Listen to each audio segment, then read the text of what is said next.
Before we begin, don't forget to like this video and subscribe to the channel so you don't miss new stories.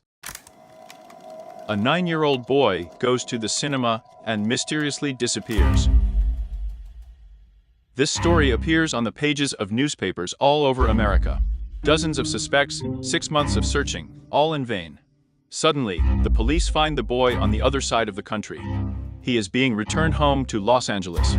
However, the child's mother, Christine Collins, is sure that this is not her son. And at this point, the story is just beginning. It could have been a small note in the Criminal Chronicle 90 years ago, but it turned out to be much more complicated. In this video, I'm going to tell you about one of the most mysterious detective stories in America. How the mysterious disappearance of a boy is connected with Hollywood, several maniacs, corrupt police, inequality, feminism, and Angelina Jolie. There is so much in this story. There is mysticism and detective and drama and absolutely insane plot twists. And all this is a real event that happened almost a century ago in Los Angeles. Even those who have never been to the City of Angels can imagine what kind of place it is. Hollywood, celebrities, expensive houses, palm trees, beautiful people drive beautiful cars. It's all true. More precisely, part of the truth. Los Angeles has a dark side. Criminal neighborhoods, homeless, and a long history of mysterious crimes. This city was like this almost a century ago, at the very time when mysterious and terrible events began to occur in the life of Christine Collins. It all starts with the fact that her son disappears. 9-year-old Walter Collins asks his mother for money and goes to the nearest cinema. Cinema at that time was a super attraction. Los Angeles is just becoming the world capital of cinema in the 20s. That's when the leading Hollywood studios appear, which everyone knows today. Literally a year before the events of history, the first sound film was released on the screens 100 years ago. There was less content, and people were simpler. The audience was delighted simply from the fact that they could hear the actor's speech from the screen. In general, cinema and Hollywood, in particular, will play an important role in this story.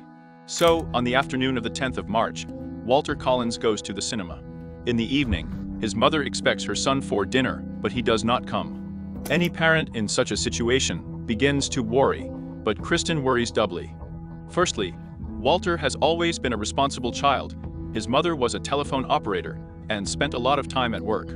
Secondly, shortly before that, a maniac was caught in Los Angeles. William Hickman kidnapped and killed a child. The trial was going on at that time. Every resident of the city knew this story. Christine Collins was no exception. She goes around everyone she knows, but no one has seen the boy. Then the woman goes to the police to file a report. However, they can't start a search there if 24 hours have not passed since the disappearance. The policeman calms Kristen down, says that in most of these cases, children just spend time with friends and return home themselves within a few hours. A day passes. Walter is still missing. The police are starting a search. The testimony of dozens of witnesses contradict each other. Some saw the boy with 2 suspicious people in the car. Others noticed a couple of strange Italians who walked around Walter's house the day before the abduction. As a result, the police are combing the surrounding areas, but no evidence or bodies are found. At the same time, the police decide to find out more about the father of the missing boy. Kristen was briefly married to Walter Collins, from whom she left a surname and a young son, who was also called Walter. Collins' sister Dot is currently serving a sentence in prison for assault. He reports that he has enemies in the criminal world. They may be involved in the disappearance of his son. The police check the information, but it turns out to be a false lead. The person in charge of the Christine Collins case was Captain J.J. Johnson. He will play an important role in this story. The 20s may have been the worst time in the history of the Los Angeles Police Department. Prohibition was in full swing. Corruption scandals constantly shook the department, and many residents of the city were sure that the police were only engaged in bribery, political intrigue, and intimidation of the population. In short, anything but the disclosure of crimes. All this time, newspapers have been actively following the progress of the investigation. The police are under constant pressure from the public. The search continues for almost 6 months, with no results. Suddenly missing Walter Collins is almost on the other side of the country. In a small town near Chicago, the police find a lost boy. They ask who he is and where he comes from. The boy introduces himself as Walter Collins from Los Angeles. The police check the information and really discovers that a boy with that name is missing. Kristen Collins reports that her son has been found. She is, of course, crazy with joy. At the same time, she herself has to pay for the transportation of the boy across half the country home. On the day of Walter's arrival, the Los Angeles train station is crowded. Journalists, photographers, police officers, everyone is ready to meet the missing boy. It's a hot story for the press. For the police, this is a chance to improve their reputation in the eyes of the public. The train arrives, the journalists are ready. The boy gets out of the car. Camera flashes. Kristen Collins comes closer. Shock is on her face. The boy who arrived is not her son. Kristen tells Captain J.J. Johnson, who is also among the greeters, that this is not her child. Reporters witness this awkward and strange moment. To somehow save the situation, Captain Johnson assures reporters that, of course, this is her son. It's just that the mother is in a state of shock and, after 6 months of searching, a little out of her mind. Captain Johnson persuades the woman not to make a scandal and take the boy away. Here we need to understand that 100 years ago, the United States was not an advanced country in the field of feminism. The country's constitution has just been amended to allow women to vote. But the rest of the country was very patriarchal. If you are a woman, then it was very difficult to refuse a man, and even a representative of the authorities. Captain Johnson actually forced Kristen Collins to take the boy home to, as he put it, try. You never know if a woman will move away from the state of shock and realize that this is really her son. The boy himself adds oil to the fire. He smiles nonstop, responds to the name Walter, calls Kristen mom, and tells reporters that he is happy to finally be home.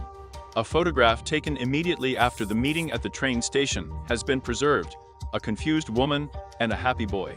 As a result, Kristen takes the child home. We can compare photos of the real Walter Collins and the boy who arrived.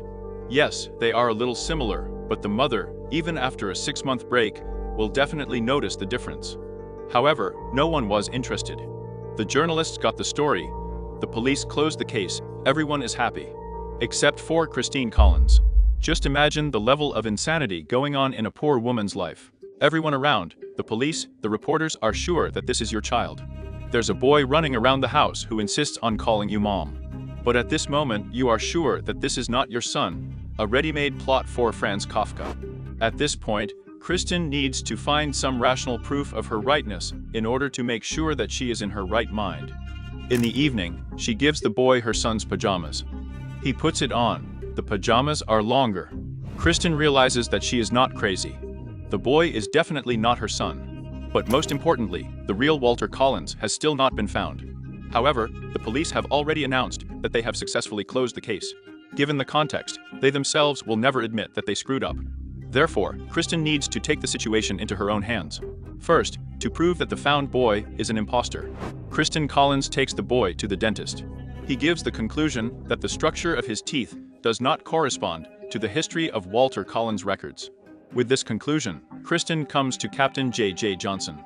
He does not intend to give up and admit a mistake. Instead, the policeman places the woman in a psychiatric hospital. In those years, the police could put any person in a mental hospital without a doctor's opinion. The law allowed this to be done if, in the opinion of the police, the person was inadequate and posed a danger to society. Kristen Collins ends up in a sanitarium.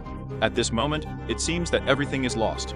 She can't influence the case from inside the hospital in any way, and no one will let her get out.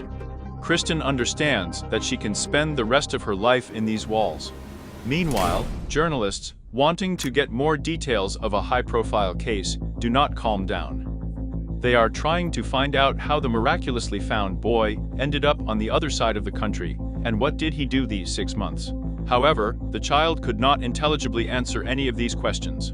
The boy is being questioned by the police. After some time, he admits that his real name is Arthur Hutchins. He's 12 years old, not 9 like Walter. Arthur ran away from his father and stepmother's house. In a cafe, he overheard a conversation discussing the story of a missing boy from Los Angeles. One of the men said that Arthur looked like a missing person. The boy realized that this was his chance. He loved movies, especially westerns, and dreamed of going to Hollywood. Arthur came to the police and introduced himself as Walter Collins. After the imposter's confession, Christine Collins is released from the hospital. She's suing Captain Johnson. The court decides to pay the victim $10,000. Transferring to modern money is more than $100,000. Captain Johnson will never pay that amount. Around the same period, the Los Angeles Police Department receives a message. The girl claims that something strange is happening on one of the farms near Los Angeles. Her uncle and younger brother live there. It seems to the girl that the life of her 15-year-old brother may be in danger. The case takes place on a farm in a small village called Vinaville. Arriving there, the police find a 15-year-old boy named Sanford Clark. After interrogating him, they will learn the terrible truth. The teenager claims that his uncle is a serial killer. Walter Collins was not the only missing child in the last few years in this area of California. Thanks to the testimony of a witness and the evidence found, the police managed to detain those who are behind these terrible crimes. They turn out to be 21-year-old Gordon Northcott and his mother Sarah. They are accused of kidnapping and murdering several boys. There were reports that the number of victims was more than 20. It all happened at the Northcott farm in the town of Wyville. This high-profile case will remain in history under the name of the Wyville murders. Despite the rumors, the defendants are charged with only 3 murders, including the murder of Walter Collins. The maniac and his mother then confessed to this, then refused their testimony. Both had mental abnormalities. Shortly before his execution in 1930, Gordon Northcott agrees to meet with Christine Collins to tell the truth about her son. When she arrives, the killer declares that he does not want to see her, and in general, he is innocent. This fact gives hope to Christine Collins, who believed that her son was still alive. In addition, the police have never been able to find a body that would definitely belong to the missing Walter. Gordon Northcott was executed in 1930. His mother was sentenced to a long term in prison. 5 years after that, in 1935, a message appears in the press about the miraculous finding of a boy who disappeared just in 1928. Allegedly, he was abducted by a Wyville maniac, but he managed to escape along with another abductee, who was Walter Collins. But, alas, there was no continuation or confirmation of this story. Christine Collins continued to search for her son until the end of her life. She died alone 36 years after Walter disappeared. Unfortunately, often only the names of maniacs remain in history, but not their victims. After some time, everyone forgot about the tragic fate of Christine Collins. And here, Hollywood played an important role. At the beginning of the 2000s, screenwriter Joseph Straczynski received a call from a friend who worked at the Los Angeles City Hall. They were going to destroy a large number of unnecessary documents. Some of them could be of interest to a professional screenwriter.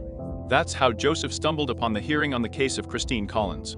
He began to dig up this material and discovered the heartbreaking details of the story of a woman who is trying to find her son, despite the fact that the whole world is against her. In the 2008 year, the film Substitution is released on the screens. The role of Christine Collins was played there by Angelina Jolie. You can watch this good movie. And that's all for me. If you were interested, don't forget to subscribe to the channel, click on the same bell. And then we will definitely see you in the next video.